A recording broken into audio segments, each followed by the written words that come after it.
आए सर्वभावांतरक्षुदेव निज स्वरूप को परमरस जामे भरो अपार वंदो परमानंदमय समय सार सर्वशुद्ध ज्ञान अधिकार में 320वीं गाथा के पश्चात जयसेनाचार्य कुछ विशेष कहते हैं, जहाँ वो मोक्ष के कारण की खोज करते हैं कि मोक्ष का कारण कौन है।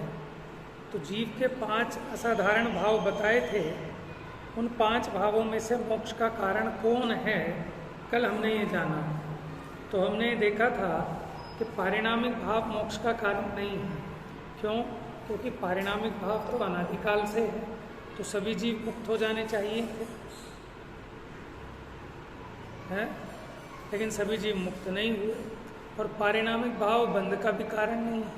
अगर बंध का कारण हो तो सिद्ध भगवान के पारिणामिक भाव है या नहीं है?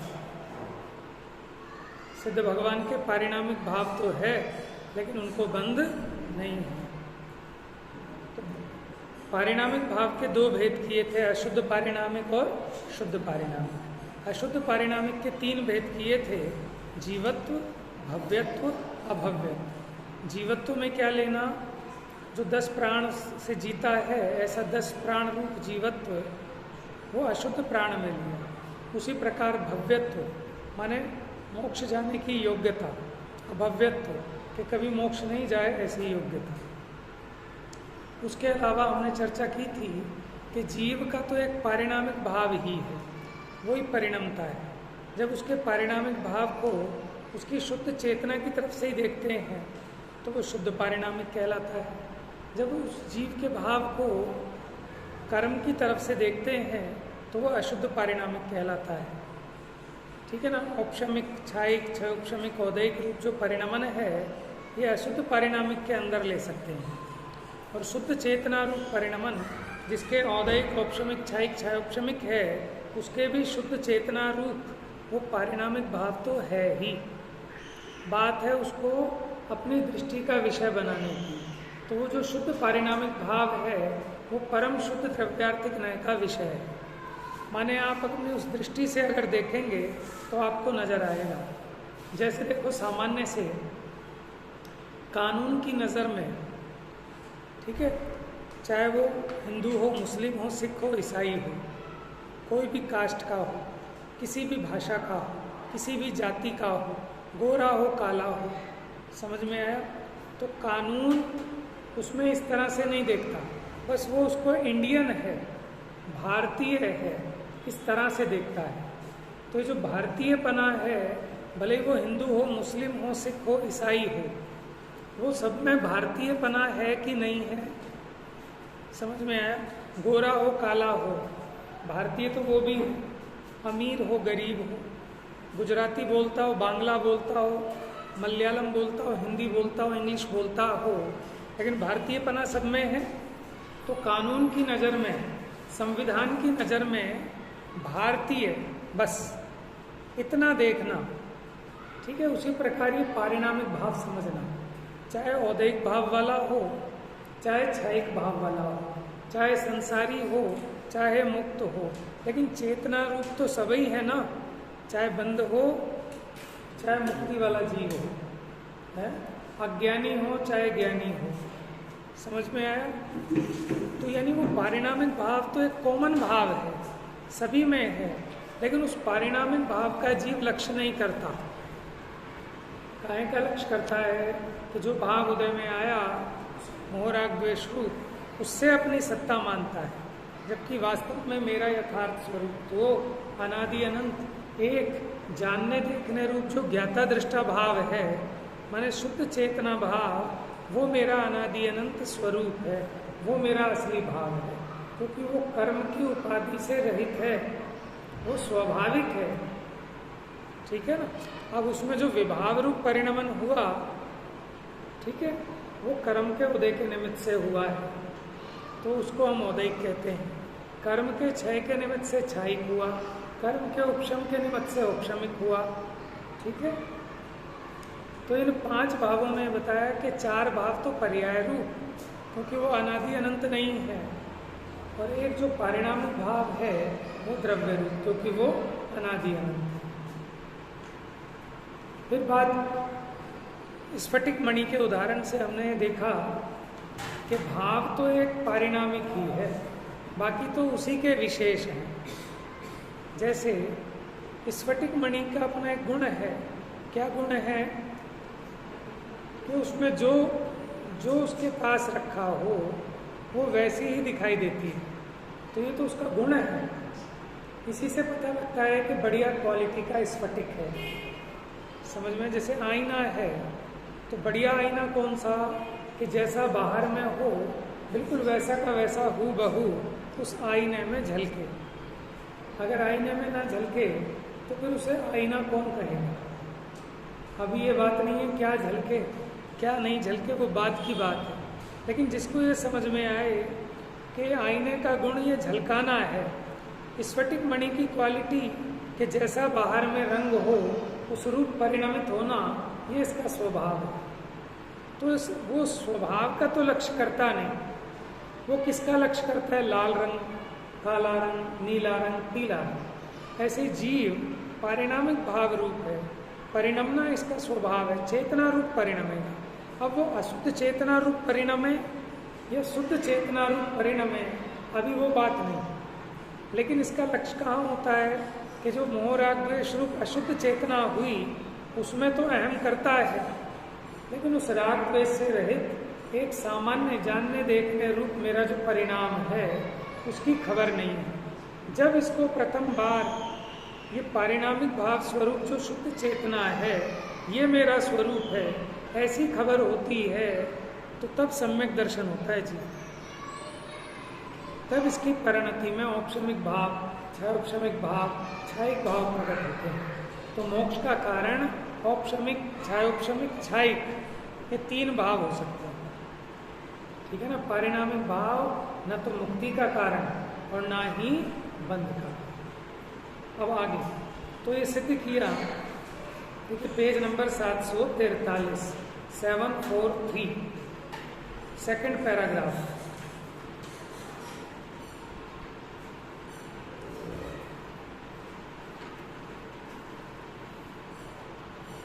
मिल गया? सेकंड पैराग्राफ मिल गया? ज्ञानम बंद कर दो इसको, सिर्फ शास्त्र में देखो। कहाँ है आपका शास्त्र? उंगली रखो बिल्कुल,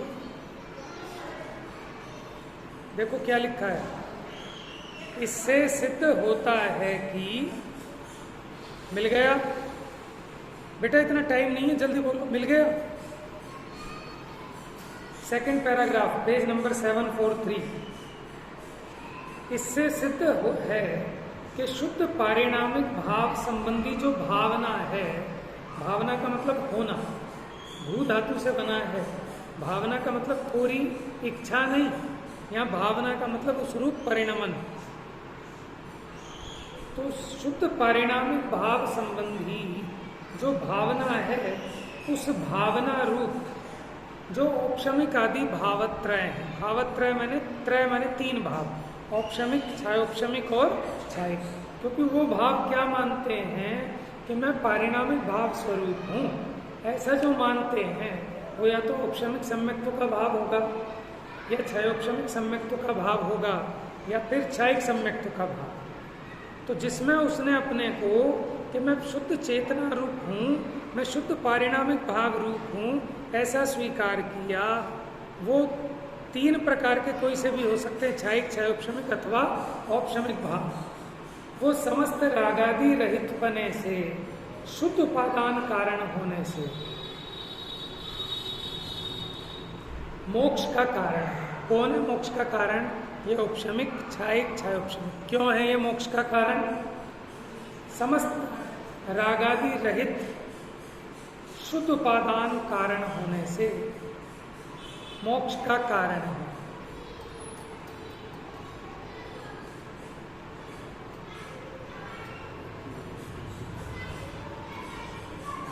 देखो पारिणामिक भाव मोक्ष का कारण नहीं है। ऐसी श्रद्धा, ऐसी सम्यक श्रद्धा सम्यक ज्ञान और सम्यक अनुचरण, वो मोक्ष का कारण है। परंतु शुद्ध पारिणामिक भाव मोक्ष का कारण नहीं है। कल बता दिया था ना क्यों नहीं है, अभी भी बताया है क्यों नहीं हो पारिणामिक भाव मोक्ष का कारण। वो तो अनादि से है। जो शक्ति रूप मोक्ष है, कैसा शक्ति रूप मोक्ष। ये शक्ति रूप मोक्ष क्या होता है, जैसे एक छोटा बच्चा है, छोटे बच्चे में वो बड़ा होकर इंजीनियर बनेगा, बड़ा होकर डॉक्टर बनेगा, बड़ा होकर पिता बनेगा, ये सब शक्ति उसमें है या नहीं, लेकिन अभी आज तो नहीं है ना, लेकिन वो इस रूप होने योग्य है, इसका नाम है शक्ति। तो ऐसे ही शक्ति रूप मोक्ष तो शुद्ध पारिणामिक भाव में पहले से ही विद्यमान है। कैसे विद्यमान है, क्योंकि भैया वो पारिणामिक भाव तो अनादि अनंत है, उसमें योग्यता तो अनादि से ही है मुक्त रहने की, मुक्त होने की। और परमार्थ से अगर देखें तो वो तो मुक्त स्वरूप है, किंतु यह है यहाँ तो व्यक्ति रूप यानी जो होगा नया प्रगट रूप मोक्ष का विचार चल रहा है। इस प्रकार सिद्धांत ग्रंथ में भी कहा है शुद्ध पारिणामिक भाव निष्क्रिय है। निष्क्रिय का मतलब वो ना तो बंध का कारण और वो ना मोक्ष का कारण। अब इसकी चर्चा अपनी आज चलेगी कि निष्क्रिय का क्या अर्थ है। निष्क्रिय यानी बिना क्रिया वाला, यानी वो किसी का कारण नहीं और वो किसी का कार्य भी नहीं, क्योंकि अनादि अनंत है। अगर किसी का कार्य होता तो नवीन होना चाहिए था, अगर किसी में कारण होता तो कार्य कब से हो जाना चाहिए था। इसलिए वो पारिणामिक भाव न तो कारण रूप है और ना ही कार्य रूप है, इसलिए उसको निष्क्रिय कहा। बस बंध की कारणभूत जो रागादि परिणति है, बंध की कारण कौन, वो रागादि रूप परिणति या शुद्ध परिणमन औदैकादि भाव रूप। शुद्ध पारिणामिक भाव उस रागादि परिणति रूप नहीं होता। जब आप उस शुद्ध चेतना रूप से देखें तो वो तो अनादि अनंत है, सिद्ध होने पे भी वो वैसा का वैसा रहेगा। तो उस दृष्टि से जब देखते हैं शुद्ध न्याय की दृष्टि से, तो वो शुद्ध पारिणामिक भाव कैसा है, रागादि परिणति रूप नहीं होता। शनि एक बार इसको बोल के हमें जो बाहर बैठता है, यहाँ से बच्चों को भगाएगा ऐसे।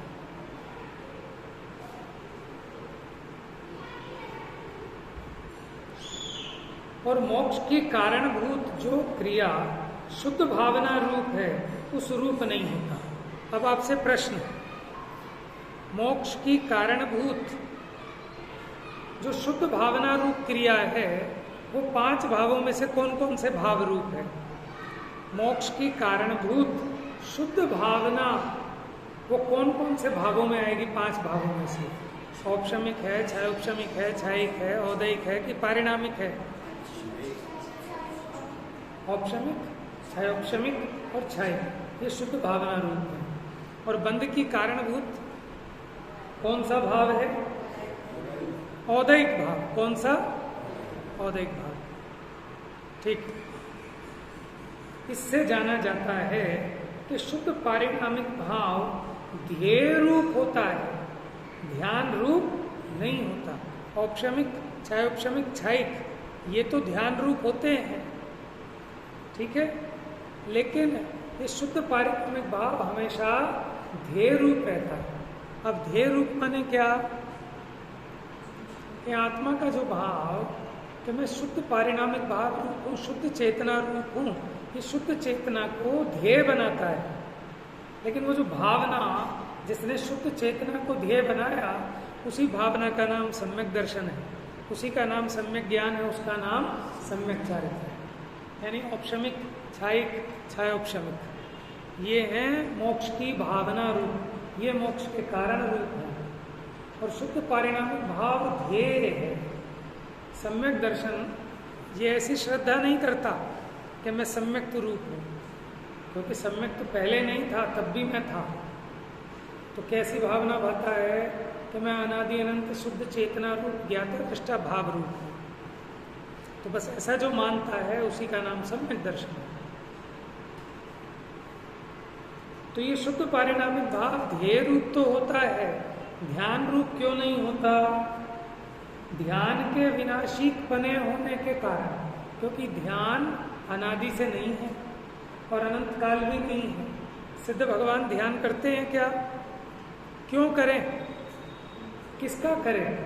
जहाँ ध्यान ध्याता ध्येय को, अब कोई भेद ही नहीं रहा। और जो ध्यान का फल था मुक्त दशा, शुद्धता, कर्मों की निर्जरा, वो प्रकट हो गई।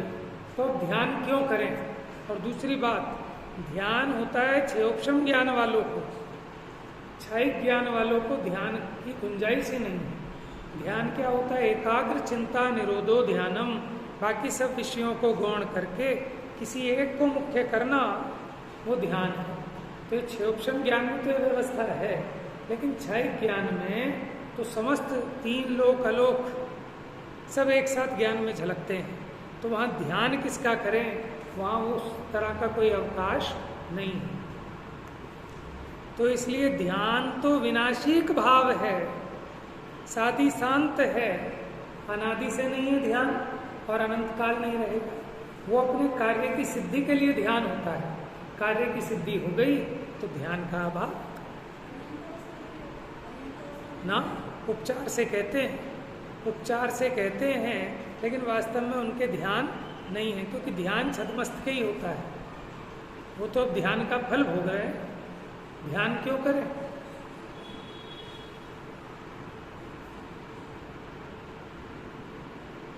ध्यान अपूर्ण दशा में होता है, पूर्णता होने पर ध्यान नहीं होता, ध्यान की जरूरत भी नहीं है। माने हमें किसी एक चीज पे फोकस करना था, उसका नाम ध्यान था, और जिसके ज्ञान में लोकालोक सारे एक साथ झलक रहे हैं, वहाँ ऐसा नहीं हो सकता कि किसी को गौण कर दें और किसी एक को फोकस करें। ये आपके और हमारे ज्ञान में होती है व्यवस्था कि पर पदार्थों को गौण करके अपने आत्मा को मुख्य करना, अथवा बाहर में भी जिसको जान रहे हैं उपयोग को इधर उधर जो चंचल होता है उसको नहीं होने देना, इसका नाम ध्यान है। लेकिन सिद्ध भगवान के इसकी कोई आवश्यकता नहीं और हो भी नहीं सकता।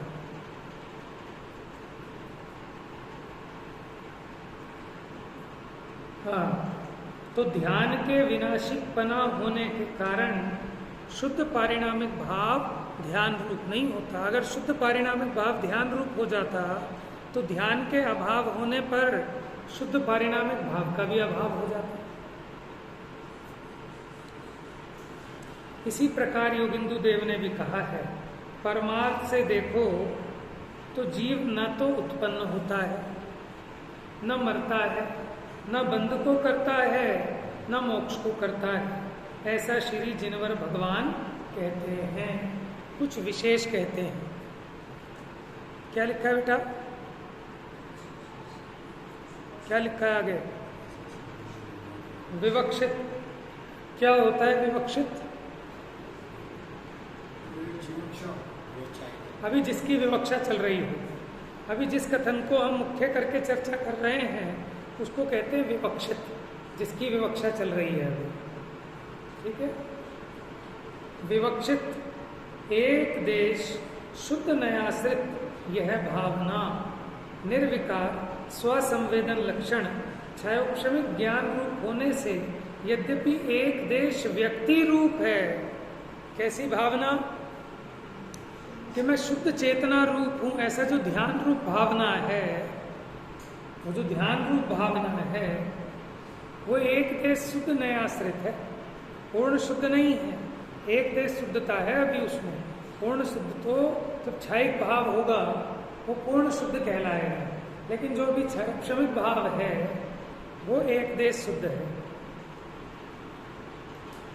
तो वो निर्विकार स्वसंवेदन लक्षण क्षयोपशमिक ज्ञान रूप होने से यद्यपि एक देश व्यक्ति रूप है तथा ध्याता पुरुष जो सकल निरावरण अखंड एक प्रत्यक्ष प्रतिभास रूप अविनश्वर, जिसका कभी नाश नहीं हो सकता, शुद्ध पारिणामिक बेटा बिल्कुल ध्यान रखना पड़ेगा शब्दों पे, नहीं समझ नहीं आएगा बिल्कुल भी। शुद्ध पारिणामिक परम भाव लक्षण रूप, देखो जैसे भगवान के दर्शन बड़े दुर्लभ हैं, ऐसे ही जिनवाणी का दर्शन भी दुर्लभ है। समझ में ना, ऐसे कानों में ऐसे शब्द पड़े हैं, ये महापुण्य के उदय से होता है। और माने आचार्य देव भी महायोग्य शिष्यों को ऐसा मूल उपदेश करते होंगे जिनागम का, इससे तुरंत कल्याण हो जाए। नहीं तो फिर वैसे ही जैसी पात्रता होती है जीव की, भैया तू कौवे का मांस छोड़ दे, भैया तू रात्रि भोजन छोड़ दे, भैया तू शिकार छोड़ दे, तो जितना जिसका पात्रता देखते हैं उस प्रकार उपदेश देते हैं, है ना। तो ये तो समझ लो आपको बिल्कुल समय सार, और समय सार में भी जो उत्कृष्ट, बिल्कुल परमोत्कृष्ट जो सीख है वो यहाँ पढ़ने मिल रही है। तो बहुत सावधानी से सुनना, जितना समझ में आए योग्यता प्रमाण सो आए, लेकिन ये शब्द सुनना भी बड़े भाग्य से हुआ, ये समझना।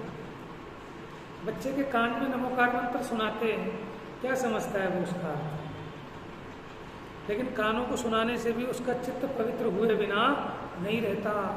नमोकार मंत्र सुनाया था कुत्ते को, सारा अर्थ समझ में आता होगा उसको, आता था कुत्ते को, मर के स्वर्ग गया, समझ में आया।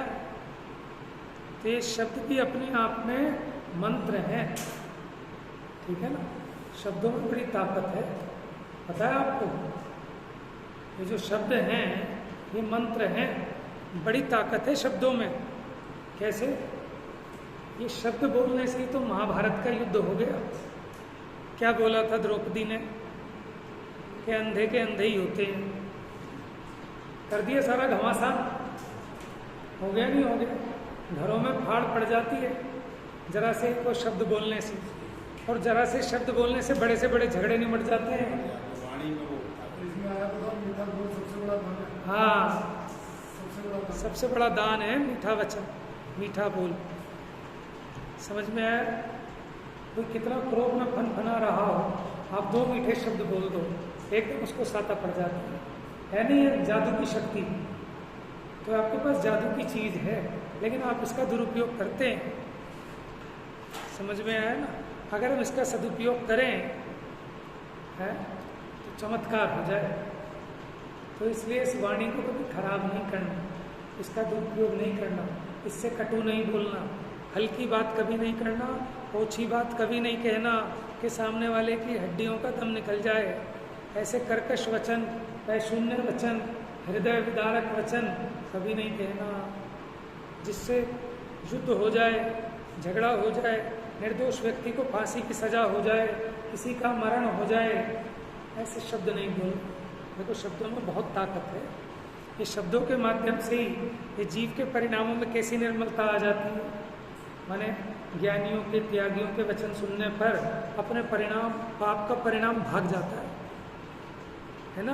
और टीवी के, विषयों के वचन सुनने पर पुण्य का परिणाम भाग जाता है। देखो वचनों की शक्ति को समझो, ये वचन मंत्र हैं, तो समझ में आता है कि नहीं आता है? अभी जरा सा बोलो तो कैसे डंडे बच जाए। तो हम समझते नहीं है वचनों की सामर्थ्य, सब समझते नहीं समझते और समझते भी समझते। हाँ, वो बस ये है कि अविवेक है ना, विचार नहीं करते। विचार नहीं करते लेकिन समझ सबको सब है। जरा जरा सी चीज़ के पीछे कैसे खून हो जाते हैं। 5-7 साल पहले सुना था कि एक 50 पैसे के पीछे कत्ल हो गए 2। ऐसा मैंने अपने इलाके में देखा, 5 पैसे लड़ाई को थाने में जाना पड़ा। तो लड़ाई 5 पैसे की नहीं होती है, हमने केवल 5 टका में कम दिए। लड़ाई होती है बोलने की।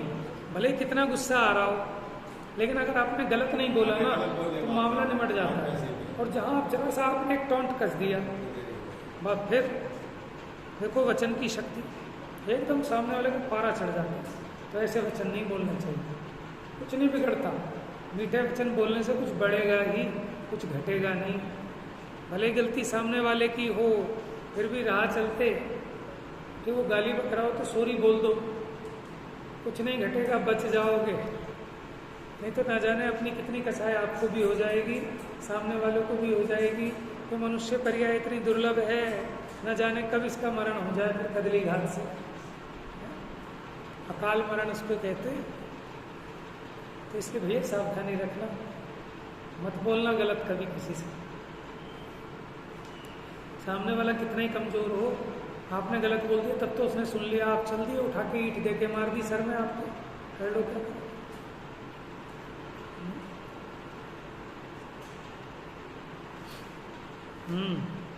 तो हम यहाँ कह रहे हैं हाँ देखो, वैसे तो अगर अपने पुण्य कर्म का उदय होगा, वो ईंट भी मारेगा तो मार नहीं पाएगा, वो ईंट उसी के सर पे गिर जाएगी, मरण को प्राप्त हो जाएगा। समझ में आया ना? वो तो अपना कर्म, घबराना नहीं। लेकिन फिर भी किसी से हम क्यों कड़वे वचन बोलें, क्यों अपना मुंह बुरा करें? और होना जाना तो जो होना वही होना, कहने से कुछ होता हो तो कहें भी। हाँ, ये समझने के बावजूद भी जब नहीं रहा जाता तो निकल जाता है, तो उसका अभ्यास करें फिर कि अब तो निकल गया था, कितना कलेश हुआ था, अब आगे से नहीं निकालूंगा मुँह से। समझ में आया? ये कला जो सीख गया वो सुखी हो जाएगा। घर में बाहर में कहीं भी झगड़े सारे बोलने के पीछे ही तो हैं। घर घर में मियाँ बीवी के झगड़े हैं, सास बहू के झगड़े हैं, काहे के पीछे? बोलने के पीछे। अगर बोले नहीं तो कोई आदमी कितनी देर बोलेगा और झगड़ा भी नहीं बढ़ेगा। समझ में आया? सबसे ज्यादा झगड़ा कटु वचन का ही है। हाँ, कटु वचन बोलो और झगड़ा से कटु वचन बोलने में तो बड़े मीठे लगे, लेकिन मारते हैं टोंट। अरे आइए आइए आइए, तो बड़े जल्दी आ गए, बहुत जल्दी आ गए। है तो मीठे वचन रहे हैं, लेकिन ये कड़वे वचन हैं। सामने वाला बेचारा हैरान परेशान है, कैसे आया है, दुकान छोड़ के आया, गर्मी में आया, इतनी दूर से आया, बैठाने से रहे, थोड़ा लेट हो गया तो टोंट मार रहे हो, अरे आप सब तो बहुत जल्दी आ गए। ठीक है, बोलने में दिखने में मीठे लग रहे हैं, लेकिन है कड़वे।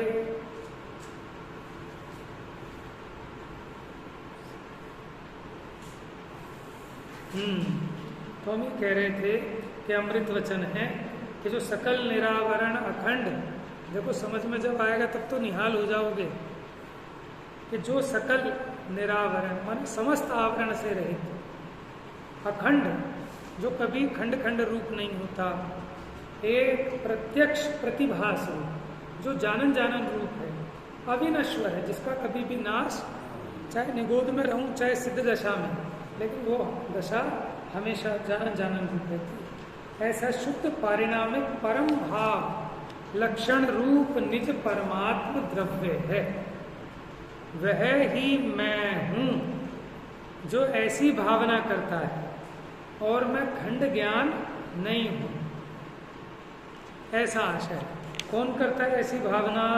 वो क्षयोक्षमिक ज्ञान है ना, जो मोक्ष का कारण है, ऐसा आशय है।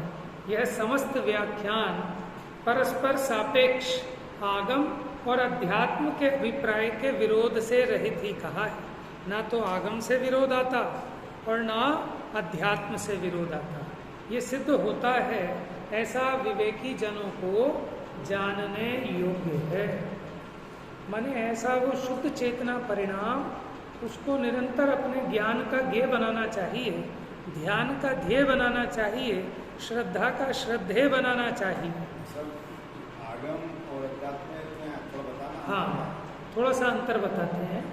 जहाँ आत्मा का अधिकार हो उसे कहते हैं अध्यात्म। इसे कहते हैं जहाँ आत्मा का अधिकार हो उसे कहते हैं अध्यात्म। अध्यात्म में आत्मा की मुख्यता से वर्णन होता है और आगम में 6 द्रव्यों का वर्णन होता है।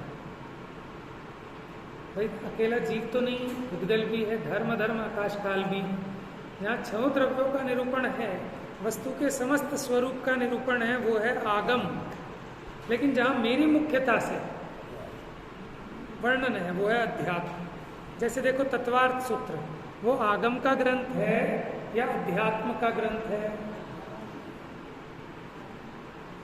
आप लगा लो, उसमें 6 द्रव्यों का मुख्यता से वर्णन है कि आत्मा की मुख्यता से वर्णन है? 6 द्रव्यों की मुख्यता से वर्णन, आगम का। देखो ना आप, उसमें 7 तत्वों की चर्चा है, उद्गल के लिए भी एक अधिकार है, 3 लोक की रचना के लिए भी एक अधिकार है, ये अध्यात्म का है। समय सार अध्यात्म का ग्रंथ है। मोक्ष मार्ग प्रकाशक भी है, अध्यात्म का ही है, लेकिन उसमें वस्तु स्वरूप भी बताया। ठीक है, जैसे पंचास्तिकाय, ये पांचों अस्तिकाय का निरूपण है, आगम का ग्रंथ है एक तरह से। प्रवचन सार, प्रवचन सार में क्या, प्रवचन का सार बताया, वहाँ ज्ञान किए।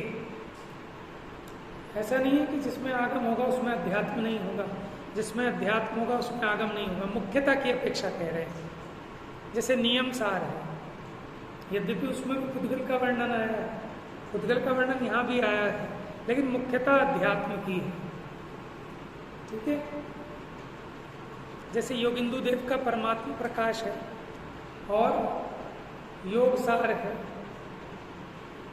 यह अध्यात्म के ग्रंथ, परमात्मा प्रकाश, योग सार।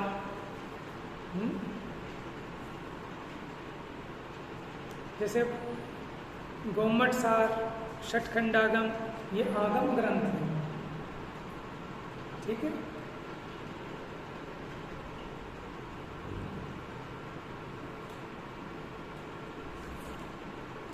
तो ये विशेष वर्णन था बीच में कुछ। इस विशेष वर्णन में ये कहा कि वो जो शुद्ध पारिणामिक भाव है वो निष्क्रिय है। निष्क्रिय माने किसी का कारण नहीं, किसी का कार्य। समझ में आए, बहुत गहरी बात थी। अब जो अपना विषय चल रहा था सर्व विशुद्ध ज्ञान अधिकार में, थोड़ा सा उस पर आ जाएं। उसमें क्या कह रहे थे कि प्रत्येक द्रव्य अपने परिणाम का कर्ता भले हो, लेकिन पर के परिणाम का ना तो करता है और ना ही भोगता। इस अपेक्षा भी आत्मा निष्क्रिय है, क्योंकि पर पदार्थ का ना तो कारण है और ना ही कार्य, ना करता है ना भोगता है। बीच में कलश छूटा था, वो कलश ले लेते हैं, है ना। Page number 739।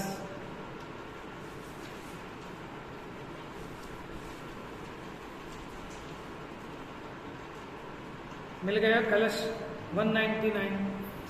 ये तु कर्तारमात्मानं पश्यन्ति तमसा तथा सामान्यजन्वत्तेषां न मोक्षोऽपि मुमुक्षुताम्। ये तु कर्तारमात्मानं, माने जो आत्मा को कर्ता, पश्यन्ति, पश्यन्ति माने देखते हैं, तम सा, तम माने अंधकार से, ठीक है, तथा माने शायद आच्छादित होकर ढके हुए होंगे।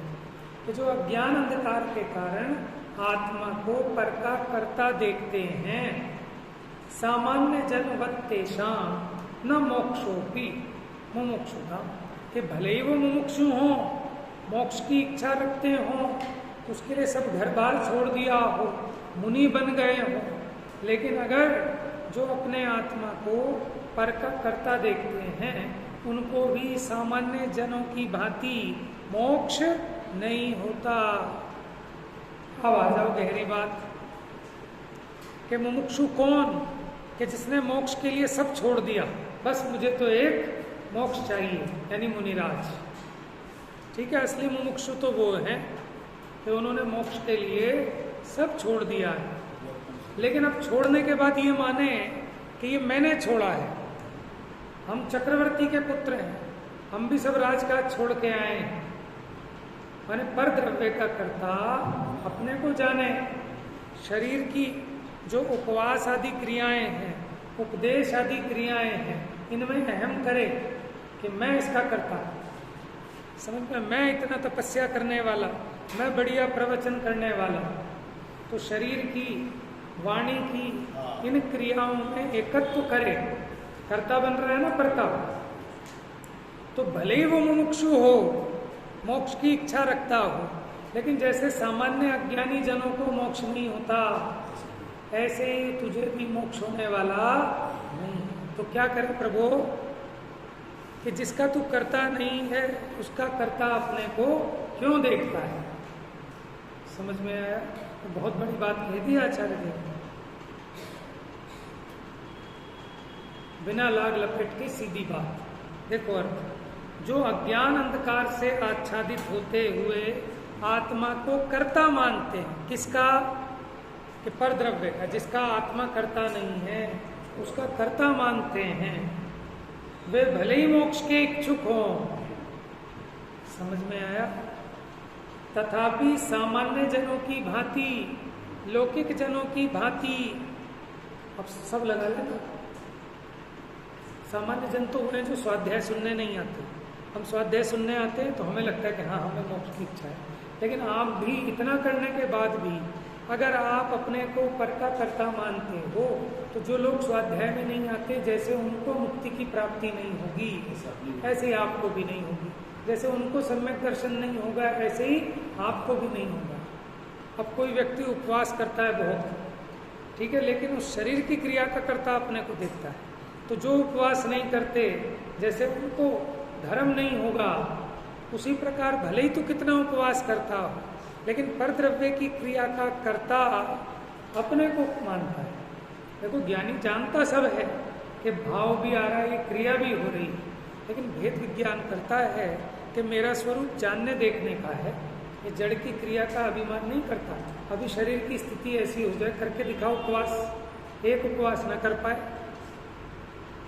ऐसी दुर्दशा हो जाए मक्खी न उड़ा पाए। जिस शरीर की क्रिया का कर्ता तू अपने को मान रहा है, एक मक्खी यहाँ बैठ जाए उसको उड़ाने की ताकत आत्मा में नहीं है, वो देह की क्रिया है, देह से होती है। तू सिर्फ राग करता है, इच्छा करता है, और इच्छा करना भी दोष है, उसका अभाव करने जैसा है। तो सामान्य जनों की भांति उनकी भी मुक्ति नहीं होती। ठीक है, ये कलश हुआ, बाकी चर्चा कल करेंगे। तो आज ये जो चर्चा आई पारिणामिक भाव की, ये पारिणामिक भाव निष्क्रिय है, मोक्ष का कारण नहीं, बंध का कारण नहीं, ये ध्येय रूप है, ये कभी ध्यान रूप नहीं होता, क्योंकि ध्यान तो विनाशी है।